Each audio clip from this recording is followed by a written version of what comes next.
Well, protests are also being planned at federal, state, and local courthouses as well. Reporter Marielle Carbone takes a closer look at what's happening here locally and how the Cincinnati Police Department is staying prepared.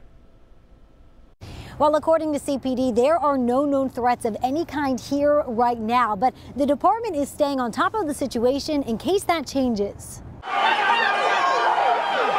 Breaking through doors, scaling walls, and damaging property inside the Capitol building. Oh, there we go. The insurrection at the Capitol last week put federal law enforcement agencies on high alert, and the FBI is warning that more armed protests are planned in all 50 states in the coming week, leading up to the presidential inauguration. You have to stay on top of it. You have to monitor things constantly. Lieutenant Steve Saunders says the Cincinnati Police Department is doing that, in part through the Greater Cincinnati Fusion Center, a regional center that monitors potential terrorist activity in the area.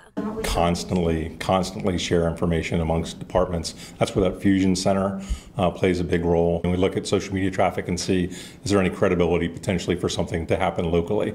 And right now, I'm not seeing anything or hearing anything that indicates that here. At this point, Saunders says no additional officers are being sent to City Hall or any other city buildings.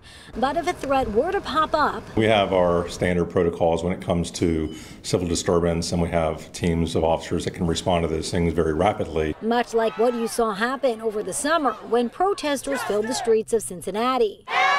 Saunders says law enforcement agencies are staying in constant contact, but that it's also up to the public. So if you see something, he says to say something. And again, it's not just a law enforcement responsibility, that's everyone's responsibility, every single citizen. Now, as far as actual security at the inauguration, CPD is sending 40 officers to help with that next week. I'll have more on that coming up at 6. Reporting from D1 headquarters, Marielle Carbone, WCPO 9 News.